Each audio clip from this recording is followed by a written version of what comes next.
All right. And that was Andre Rieu performing La Paloma live in Mexico for the Fiesta Mexicana. And I'm going to let one of our guests today explain the significance of that song. But first, let me introduce all of them, starting with President Kenneth Adams, the president of LaGuardia Community College, Dr. Ana Maria Hernandez of the Division of Academic Affairs, Department of Education and Language Acquisition, and coordinator of the Spanish Translation Program and the Latin American Studies Program, and Dr. Joyce Sanchez Taylor, Division of Academic Affairs, Department of English, and the chair of the Latinx Committee. And they are here to discuss the creation of a new Hispanic Heritage Center here at LaGuardia in response to the college's status as a Hispanic serving institution. That was a mouthful, wasn't it? Quite a paragraph. I had to read it off in big bold letters to make sense of it. So, Ana Maria, or should I say, Dr. Hernandez, La Condesa, would you like to explain the significance of La Paloma? Yes, of course. La Paloma is a syncretic rhythm. It's called an habanera, so it's a syncopated rhythm, and it's one of the examples of the first syncretic rhythm that actually derived from Haiti. You see, Haiti was a center for mixing European influences, African influences, and indigenous influences. And when Haiti fell, all these influences went through Cuba, New Orleans, Dominican republics, and from New Orleans to. You did ask me, so I will. But well, it's also like one of the first pop hits of Latin American music from the 19th century. Yes, it is very appropriate to begin a session on Latin American and Latinx influences, because it indicates that it's not just the Spanish, but IT. IT is essential when you discuss Latin American culture, especially Latin American music. But yes, thank you for beginning. And also another peculiarity about La Paloma, how universal this became. La Paloma was actually composed in Mexico, not in Cuba. So there you have, because New Orleans. Yeah, I gotta watch out. I can't go too Cuban. People will think I'm being preferential. And I didn't start out with introductions because all of you have been guests on the show before. I don't know who. It's not like Saturday Night Live where you get a jacket after 5 shows or anything like that. But still, everybody's been on before, so we skipped that to get right into the meat and potatoes of the thing, or whatever, the lechon and the rice and beans. So, but I think maybe we should start with the president here, President Adams, because I guess the first question about this is, whose idea was this? Where does this idea come from, the genesis? And by the way, my screen says you're muted. Believe it or not. Well, thanks, Hugo, and good morning, everybody. Great to see you all. I'll say it this way in answer to your question. As you're still a relatively new president, a pretty basic observation of mine early on was that LaGuardia has forever been, in the eyes of the federal government, a Hispanic serving institution, an HSI. The standard for that, by the way, is a school that has 25% of its student body that identify as Hispanic. And I use Hispanic as the word because that's the census identification. So LaGuardia has 48% of its student body identifies as Hispanic. Probably you could round up and it's over 50%, depending on how people identify. But that's twice this federal standard. And so, as I got to know LaGuardia, I started looking around, and I say looking around like I'm here, but you see my office in the 7 train. I am here. I've been here every day since June. Well, not Saturdays and Sundays, but I was looking for evidence of, what do we do because we're an HSI, to celebrate that. And it just occurred to me that whatever we do, I'm sure it's good, but we should be doing more. And one way to do more, to kind of fulfill this aspect of our mission, and really recognize, we're not just, by the way, an HSI, we're the second largest Hispanic serving institution in all of New York State. We follow and it's only because they're bigger by enrollment, BMCC. So it just seemed to me, Hugo, that we really had an obligation, we have an obligation as an institution to be very proud of this history and this identity and celebrate it and do more, both for our students, faculty, and staff, but also for Queens. After all, Queens is, if we're an HSI, Queens is the HSI borough, just based on all of its incredible, immigration and diversity. And so the other thing just a little factoid, Hugo, that I'll put out there, when you look at the Hall of Flags here on campus, that magnificent hallway, which by the way, during COVID was repainted and cleaned up, and it just looks great. We have flags from 158 different countries, right? Which is 80% of our LaGuardia students, or rather our LaGuardia students represent 80% of the countries on the planet. Another great feature of this college. But when it comes to Latin American, Latinx countries, they're technically 23, and we have students from 22, or we have flags on that hallway from 22 of the 23 countries that are recognized as Latin American. We are missing Uruguay, by the way, in case you're curious. And so we need to find a student for the spring semester from Uruguay, and then we'll be at 100%. So this is fantastic, Hugo, fantastic. And I just thought if we could create a center to celebrate this, and Joy and Ana Maria have been thinking a lot about what we want to do, but it would be a really fabulous thing for this institution. So those are, you could call this the curious new president has an observation, starts asking questions, looks at fellow or sister CUNY schools, what are they up to, and how can we do something really distinct, really special here at LaGuardia? And so, by the way, I want to just mention that's where I get my tasajo from, Uruguay, Montevideo. Hugo, would you mind if I just add one thing? Which is that, I have to note first that I am co-chair of the Latinx Heritage Committee along with I always mess that up. Sorry. Rebecca Talley is your co-chair. From Social Sciences, and she's wonderful.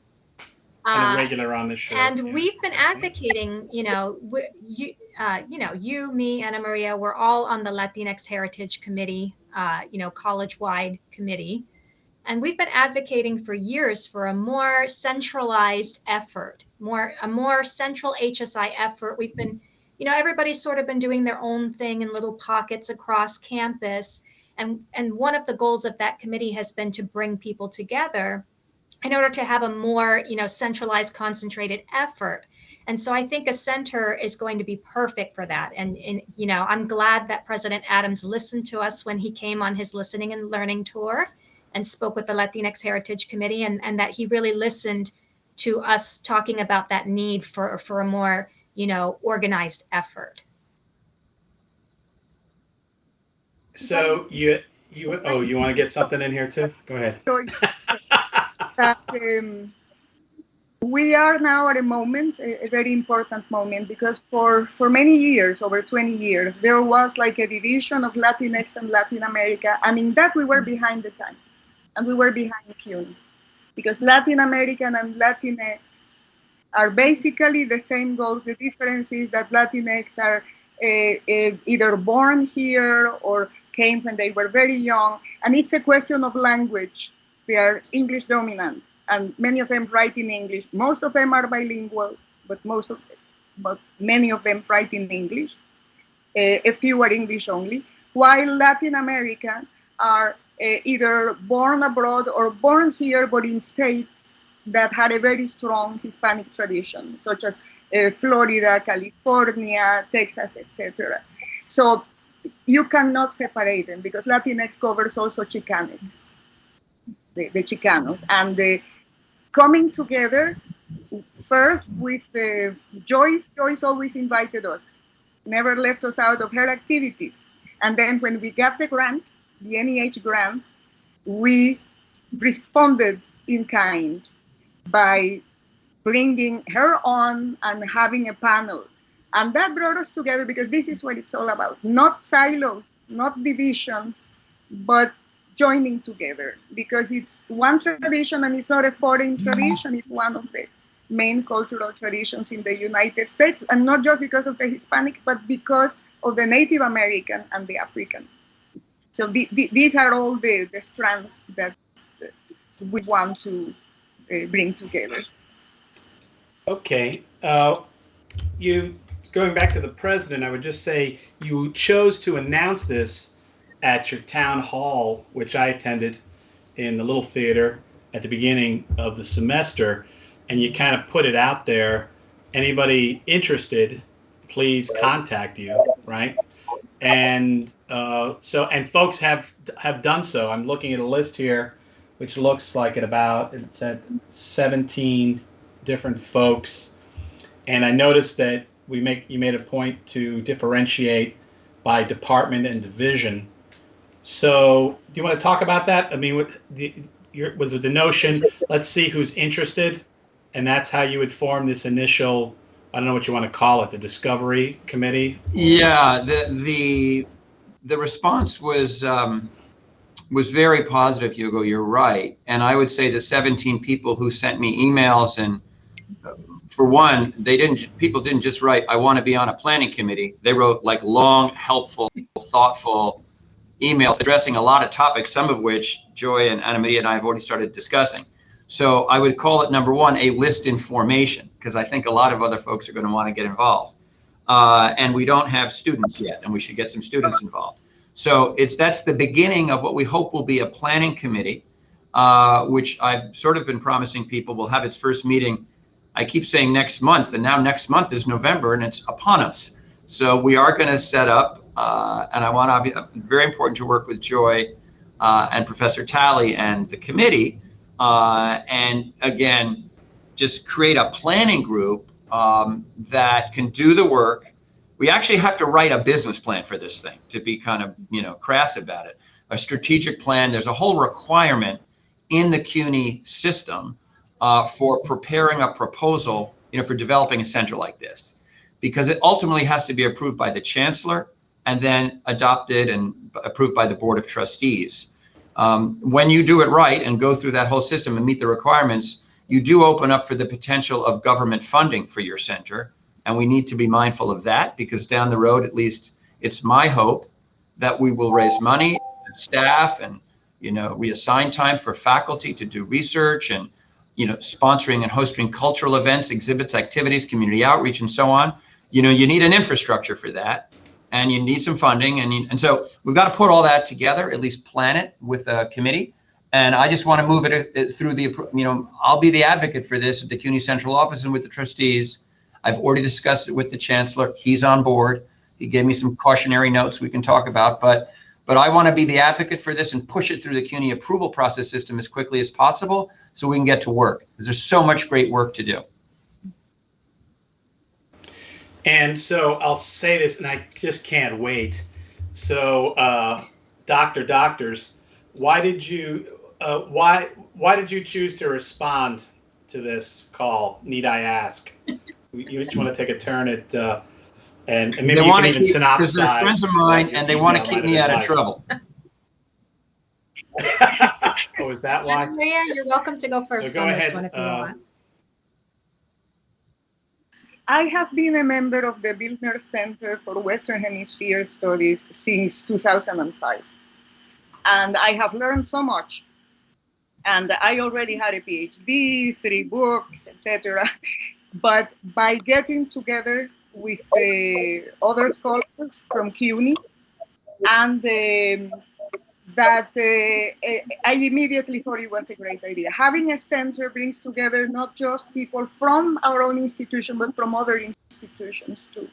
And in fact, that when I look at the other institutes, they usually collaborate, because each one has a specific archives and a specific focus. So creating it doesn't mean that we are going to leave out any area, but that we are going to work together and have our students profit from co-curricular activities in the other centers. And as I said, Lehman has Mexican studies, and their goals, maybe our goals can be their mission and their goals, which is to reach out to the communities, to form links with their cultural communities and social communities, and enroll students who want to know more about their communities, and then prepare them for jobs that are related to that. Now, we are in Queens, and Jackson Heights, I don't have to repeat, Jackson Heights is probably one of the most complex communities in the world.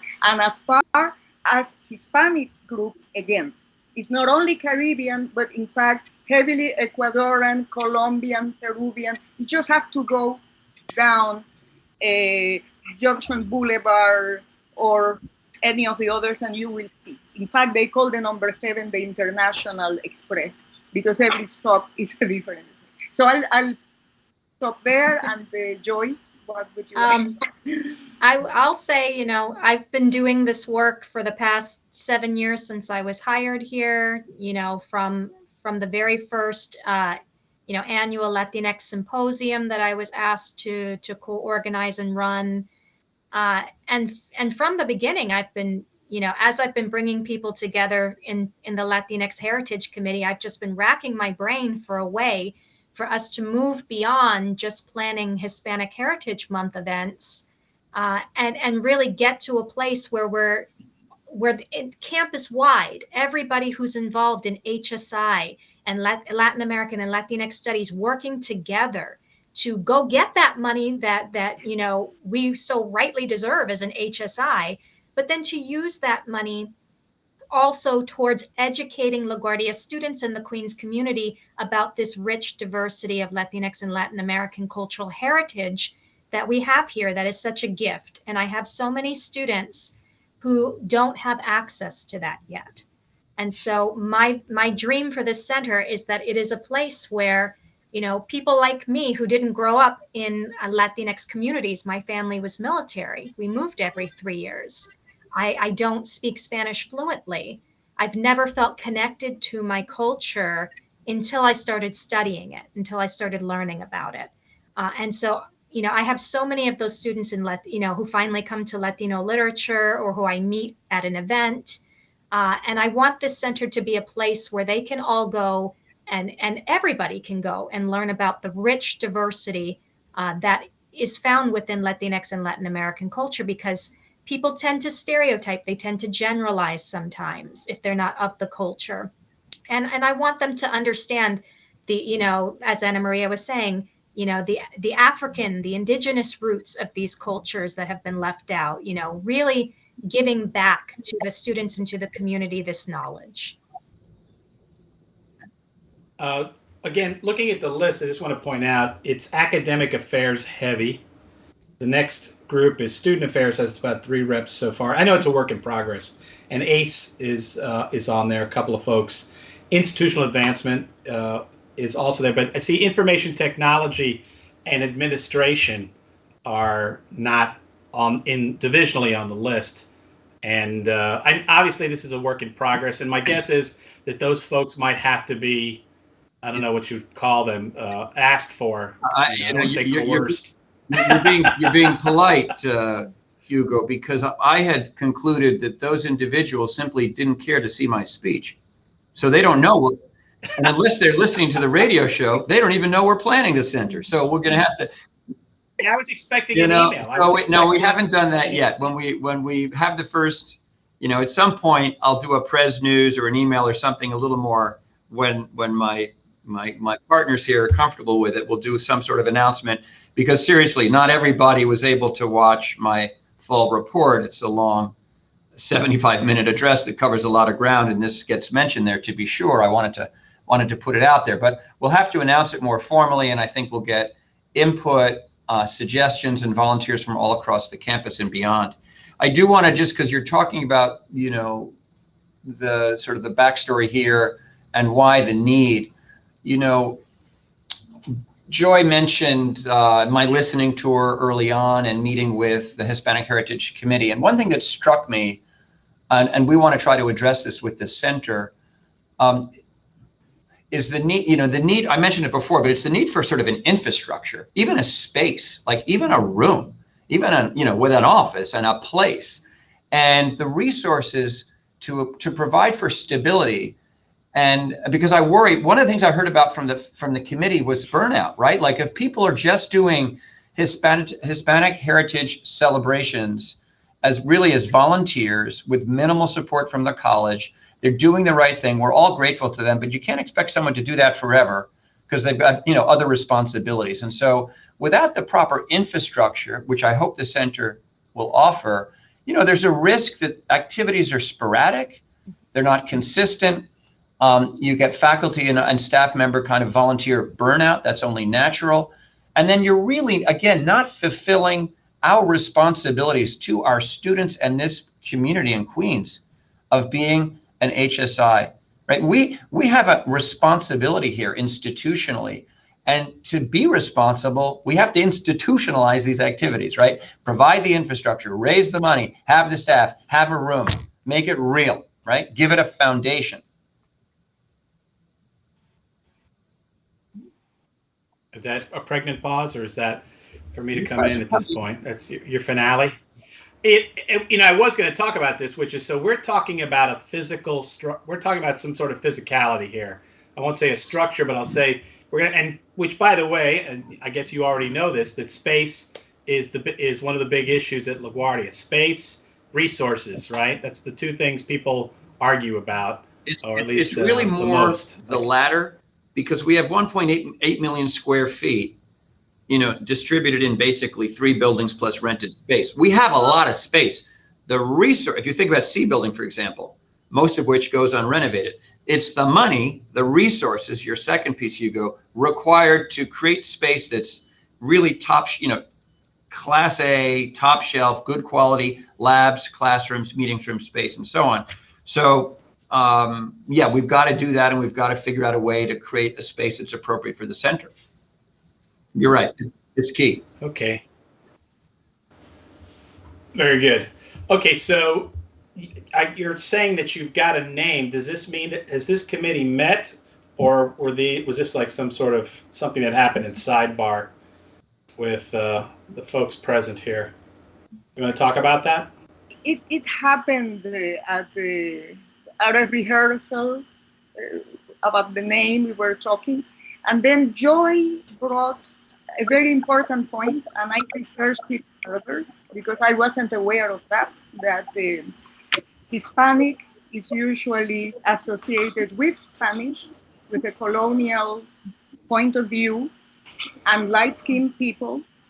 And then I really wasn't aware of that since I teach Latin American studies. And that may be a perception because sometimes many of the exiles that get out of the revolutions or whatever are the upper classes, which are the white ones. But I did some research because I said, off my head, I remember I pointed out that 70% of Latin American are mestizos. And I did some research on that, and I would like to share with you some of those. But of course. Mexico, for instance, 50% mestizo, 30% Indian, 10% white. Guatemala, 59% mestizo, 40% indigenous, 1% white. Honduras, 90% mestizo, 7% indigenous, 2% black, because you have the Garifuna, 1% white. Nicaragua, 69% mestizo, 17% white, 9 black, 5 indigenous, and so on. Colombia, now, we have a very large, oh wait, my computer is going to die. Let me see. I don't want to be caught up in the middle of this. I'm just going to throw out a couple more. I pointed out Mexican and Central American because we have a large number of those. But Colombia, for instance, mestizo 72%, white 20%, black 4%, indigenous 4%. Ecuador, 65% mestizo, 25% indigenous, 7% white, 3% black. But again, these are self-reporting, and the definition of what is white in Latin America is different. So it could even be less. But that, again, you must not interpret the racial composition of the diaspora for what it is in Latin America. And Latin America has, of course, we were a European colony in the Caribbean for 400 years and in South America for 300 years, twice as much as the United States. We're a colony of Britain for less than 150 years. So a lot, and also a very oppressive society. Spain was not the most open-minded society in Europe because they have been under the Moors for 800 years. So they missed the Renaissance because they were at war. And Spain itself had suffered some kind of discrimination from the rest of Europe because of that. The French said that Africa began in the Pyrenees because the Moors came from North Africa. So other Europeans said, so, you have to understand all these things and the rivalry between Spain, England, and France for control of the colonies of the Americas. So that sort of black legend, that reaction against Spain persisted towards Latin America, and it's time to address these things, that, we are not an extension of Spain, right, but the colonial power, but we are our indigenous, which are so influential, the Africans who are there as long as in Latin America as they have been in the United States for 400 years. And these are all topics that need to be researched because they are not well known. Yeah. I need to take a quick station break. It's 11:30. You're watching and listening to What's Going On. I'm your host, Hugo Fernandez, here on LaGuardia Web Radio, WLGR. My guest today, if I pull out my cheat sheet, is our own President Kenneth Adams of LaGuardia Community College, Dr. Ana Maria Hernandez of the Division of Academic Affairs, Department of Education and Language Acquisition, and coordinator of the Spanish Translation Program and the Latin American Studies Program, and Dr. Joy Sanchez-Taylor of the Division of Academic Affairs, Department of English, and co-chair of the Latinx Committee. And we're here to discuss the creation of the Hispanic Heritage Center in response to the college's status as a Hispanic serving institution. And we were about to get to the name, which has been loosely thrown around by the folks that are here today. So, and we didn't quite get there. Can Did you want to finish that up? Ana Maria, would you mind if I just jump in with a quick overview? No. I just want to let people know, and I'm sure there are people who have emailed President Adams to volunteer for the planning committee. And I just want to let those people know that we have come up with a tentative name, that we are not excluding anybody, and that it was just that President Adams asked myself and Ana Maria to come and help him, come up with just an initial name that we could announce here at the radio show. So the tentative name for now for the center is Latin American Latinx Center. But we are open to discussion about the name, and I know that this is one of the hardest things. Having run the Latinx Heritage Committee for many years, we started out with the name Latinx Heritage Committee, but over the years, I have found that there are faculty that are uncomfortable with that name. That the fact that Latin American wasn't included made some people in the committee feel like they couldn't be the voice of that committee. So we don't want to do that again. We want to make sure that whatever name we come up with is the most inclusive name that we can come up with without creating this really odd, terrible acronym that we all have to live with, right? So we'd like the name to be concise, but we would like it to also be as inclusive as possible. And I do, Joy, that was perfectly explained. Thank you. I just want to give a little credit to Hugo because, by the way, everyone should know Hugo is one of the 17 people who submitted his name to, help out with the committee. But by booking us on, well, I'm putting you on the committee. This is what I've been waiting for. See, I need to be romanced. I can't. Well, you already get. What I'm going to do is make sure everybody recognize that Hugo gets credit indirectly for this. We'll call it the proposed name, because you booked us on the show today, and I figured this would be a question.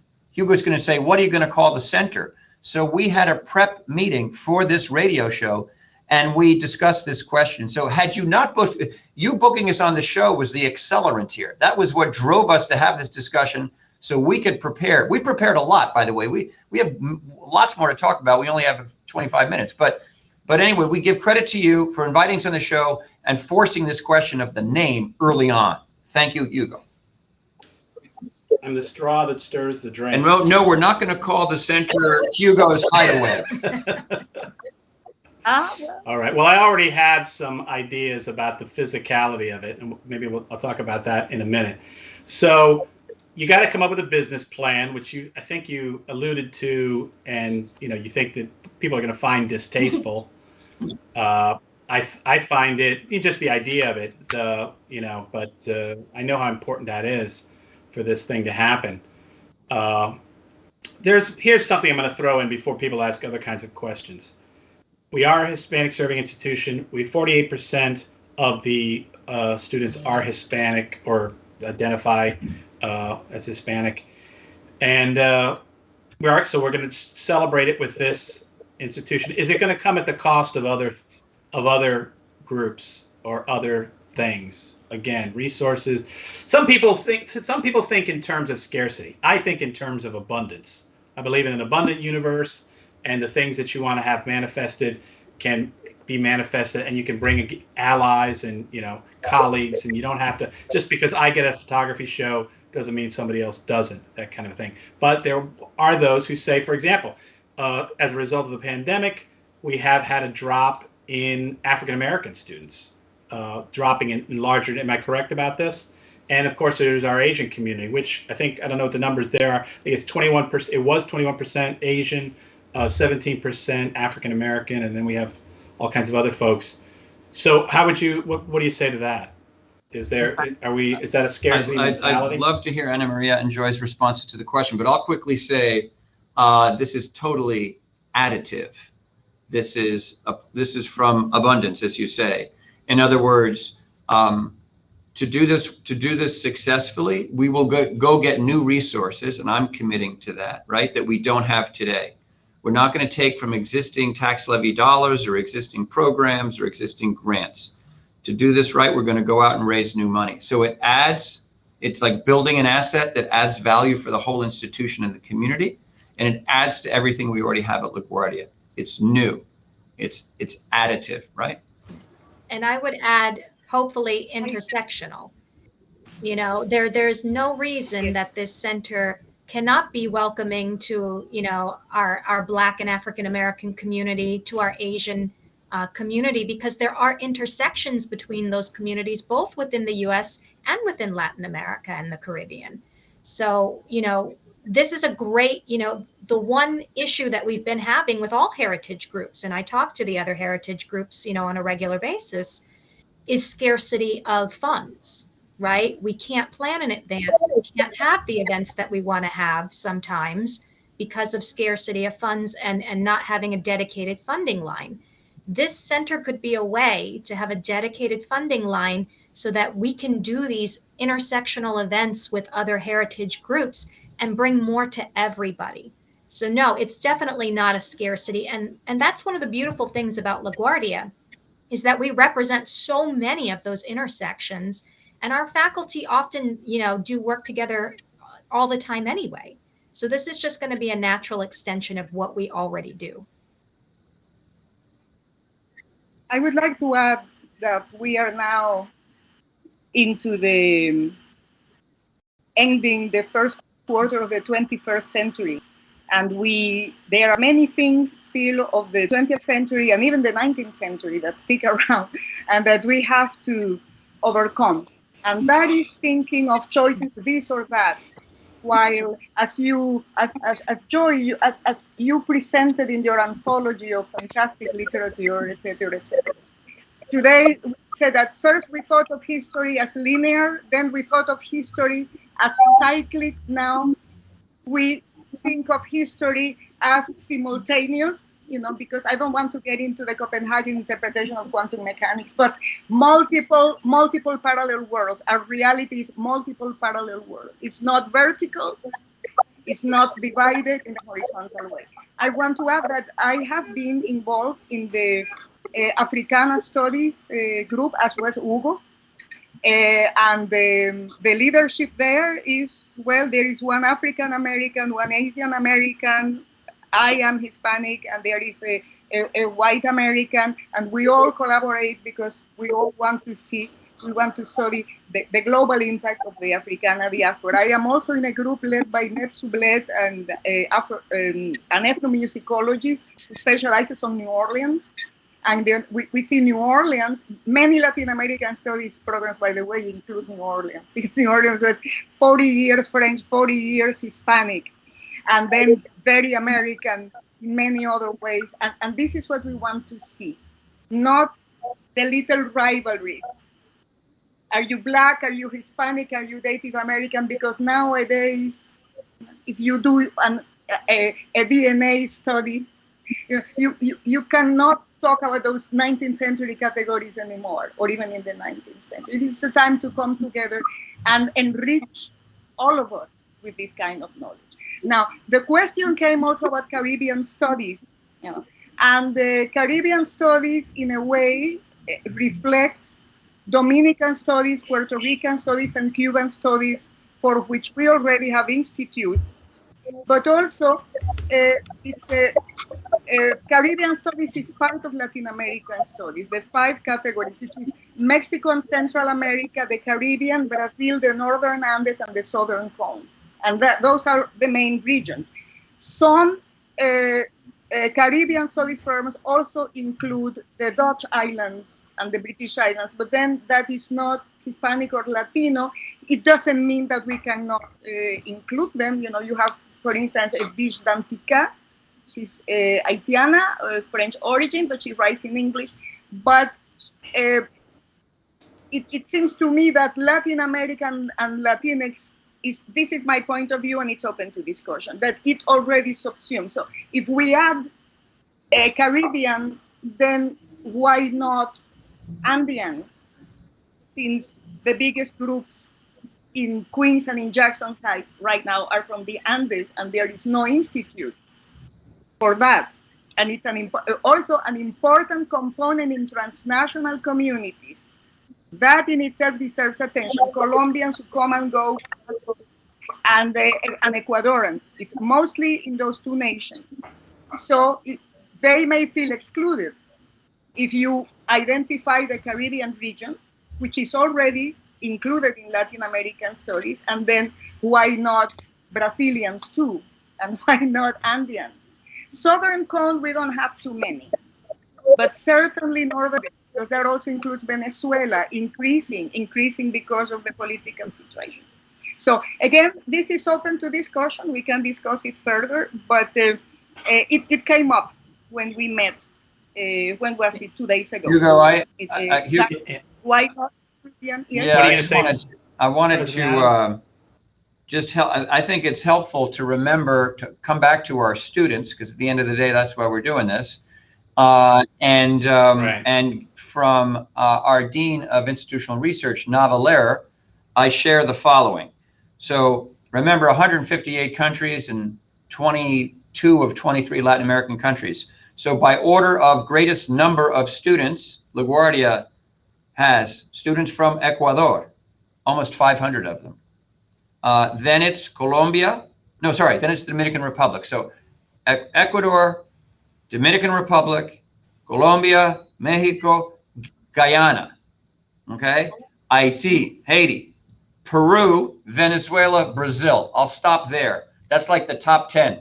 So it includes Haiti, Brazil, and Guyana. And these are Latin American countries that are home from where these are our students who were born in those countries. So just by reading you that list, and there are many more, as I say, because we've got everybody but Uruguay covered, you see that, I think, again, to both Joy and Ana Maria's point, how inclusive this will be, because you're talking about different ethnicities, different nationalities, different languages, right? It's going to be very. By the way, I don't think anybody actually said the name out loud. I think I said it at one point, that the tentative name is Latin American Latinx Center. Very good. And again, we've said that this is a celebration of the existing population. We can't help but think that it would also be a draw for enrollment of students who identify. No, but let's take a question from the audience. It's been waiting for a while. So this comes from Javier 652743, who says, "How does this translate to helping prepare and place LaGuardia students in today's markets?" Ta-da! We were talking about this earlier in the Conexiones meeting. Who would like to take that one on? I mean, since I have two majors, I know, because that comes up with when you define a major, what are the possible jobs. But knowing the languages and knowing the culture also helps in many ways, with customer service, with international business, with hospitality, but also with translation. It's not enough to know the language, you have to know the cultural context. In fact, Hugo, I don't know if you were there at the moment yesterday when we had US Latino and Caribbean writers, and they were talking about translations and how sometimes they cannot place some very specific regional words and they don't know how to translate it, and it completely messes up the message of what they are translating. And in fact, we are planning a session on this, how it's the language and the culture. And to be a good translator and to be a good interpreter, you really have to know those cultural contexts. Otherwise, you don't know what a word means within this particular context of this particular text. So basically, as we were talking with Tomonori, our 2-year degrees do not really prepare us for a specific career, but they are humanities degrees that if you have linguistic and cultural richness, that prepares you for any initial job. It gives you an advantage, but it also prepares you for transfer with greater success. Dr. Sanchez Taylor, Yeah. see you nodding. I mean, I would say, obviously the literature professor in me wants to say that a global awareness and a global empathy is good for everybody, no matter what job you're going to go into. Obviously, many of our students do transfer to the 4-year and have, allowing those students to learn about, Latin American and Latinx studies and then articulating with 4-year schools, is a really great way to get our students to continue their education. But then also let's talk about, because my vision for the center would be that we're including everybody. We're including business, we're including STEM, right? No matter what field you are in, this global knowledge, this global awareness, being a good global citizen is not only going to help you with your critical thinking skills, help you get jobs, because you'll be able to think more broadly, you'll be more globally aware. And personally, if you are of any of these cultures, it gives you, it enriches your heritage. There are many of our students who have lost their connection to heritage, and this will allow them to get a little bit of it back and be able to take that back to their communities as well. So it's community, it's opportunity, it's internships, right? Why couldn't we have internships with Queens, Queens businesses? It enriches the community, it enriches our students, and then, leads to other opportunities, whether they want to study at the 4-year level or whether they want to go into international business. There's something for everybody. Everybody should have this knowledge. Hugo, if I could, I would just add a final thought, which is the degree to which employers these days talk about cultural competency as an essential skill to succeed and in the workplace, and also just sort of the communication skills and the social or professional maturity that you want students to develop, again, so they can be successful in work environment. And it's activities like this that we'll be doing at the center, opportunities for internships, work-based learning, and just interaction outside the classroom around the activities of the center that I think will really help students develop those skills that make them more competitive, more successful in the workplace. But to Javier's, I know that was sort of, these were attempts to answer Javier's question. I'll throw out one other point, if I may, Hugo, because you talked about the potential for the center to help us recruit students and build our enrollment. And I think that's absolutely true. But I also think it's equally important to remember the center's potential to help us retain students. Remember, only roughly a third of our students actually make it to graduation. And so we need to think of more, I feel we need to think about making LaGuardia a home in different ways to different types of students. I don't mean a physical home, but a place where they just feel grounded and supported and included and valued. And there's this kind of stickiness that helps them stay motivated. Maybe they take one more class. Maybe they put up with a class they don't really like and they just go one more semester. I mean, before coming on the radio show this morning, I met with a group of homeless students who live in various shelters. They're LaGuardia students who live in shelters in the Bronx, Brooklyn, and Queens. And I met with them one-on-one with Dr. Faye Butler, because we want to make sure they're getting all the support that they need.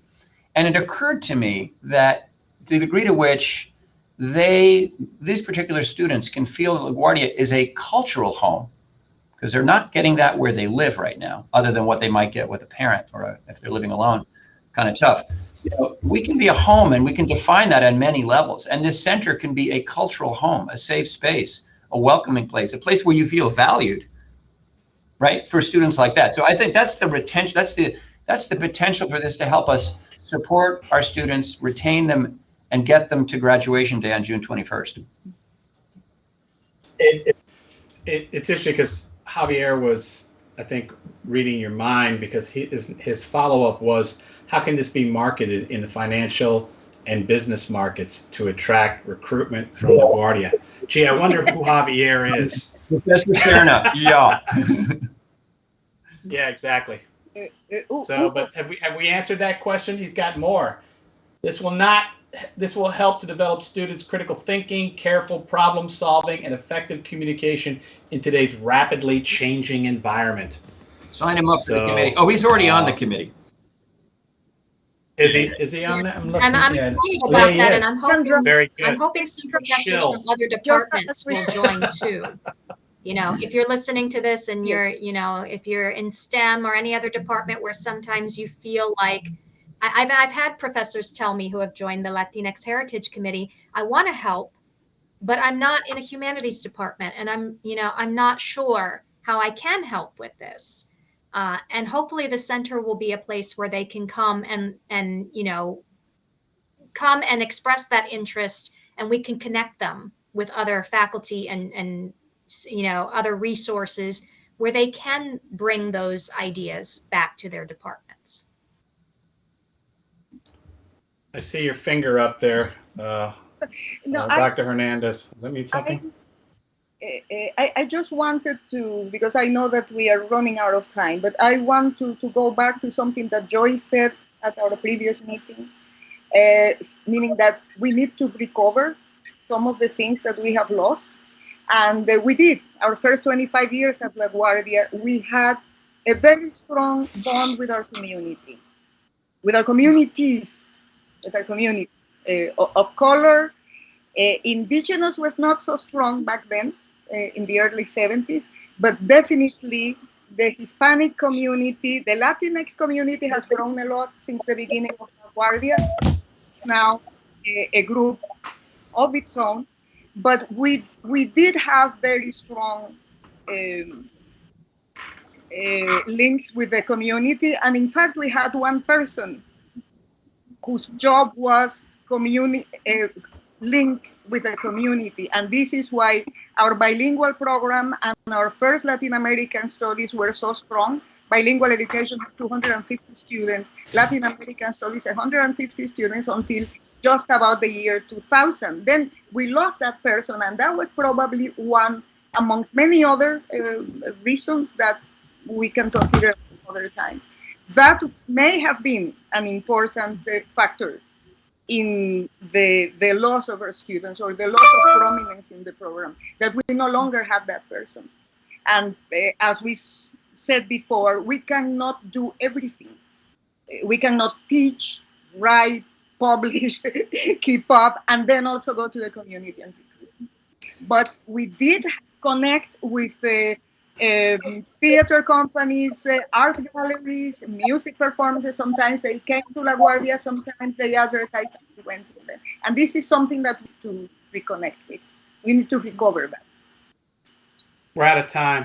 So any last words folks would like to say before we turn it over to my engineer, Chris Pope, for some music? Which, by the way, the whole idea of having the president on was Chris's idea, just let you know. So he was the impetus to invite the president, and I don't know, I guess I must have come up with the notion of the theme. Last words. Thank yous, anything like that. Well, let me thank you, Hugo, for having us on the show so we can talk about this publicly and hopefully draw more volunteers to the committee and get good ideas from Javier and others who were sending us questions. But again, next month, November, we'll have the first meeting of the committee. And if you're interested in joining the committee, it's a work in progress, obviously. It's a list in formation. Send an email to me, Dana Maria, or to Joy. Then we'll invite you to this meeting and we'll get started. We're excited to get started and we look forward to everybody's participation. Ladies, any last words? Thank you, Doctors? Chris, and thank you, Hugo, for having us on. Thank you. And I just noticed that most of us are wearing blue. So that is the color of the Orisha of fertility and growth. Oh, that's funny. I'm about to go talk about Orisha. And we did not agree to all wear blue. And also Kenneth has blue background, greenish blue. So that is blue. I wasn't sure because of the color, but we are all wearing blue. So I think this is a good omen that we are. It shows that we are on the same page, and that bodes very well. It's actually the light that's making it blue, by the way. Plug, I'm going to talk about Orishas at the CUNY Africana Philosophical Conference that's happening today and tomorrow. So if people are interested in that. All right. Well, I just want to thank you all for being on the show. And just to wrap up, you've been watching What's Going On. I'm your host, Hugo Fernandez, here on LaGuardia Web Radio, WLGR. And the show today has been with our guests, President Kenneth Adams of LaGuardia Community College, Dr. Ana Maria Hernandez of the Division of Academic Affairs, Department of Education and Language Acquisition, and coordinator of the Spanish Translation Program and the Latin American Studies Program, and Dr. Joy Sanchez Taylor of the Division of Academic Affairs, Department of English, and co-chair of the Latinx Committee. And we've been talking about the Hispanic Heritage Center, which a new Hispanic Heritage Center, which is now a committee that's being formed, and you can join. Just send an email to the president in response to the college's status as a Hispanic serving institution. And the name one more time for everybody, the beta name, the name Latin in beta. American Latinx Center. Okay, and we started Latin American with La Paloma, and we will finish off Latinx. Mr. Pope, please take us out. Thanks for watching.